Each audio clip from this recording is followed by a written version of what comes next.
Hi everyone. In this video, I'll show you how to easily download a YouTube playlist. Let's get started. First, open Google Chrome, then go to YouTube. Make sure you're logged into your account.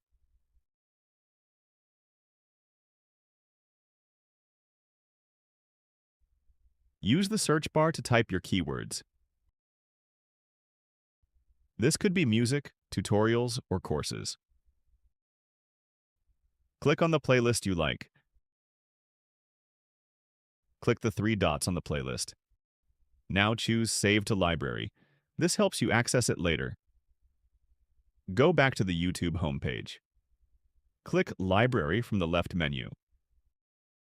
Select View Full Playlist. Tap the three-dot menu again.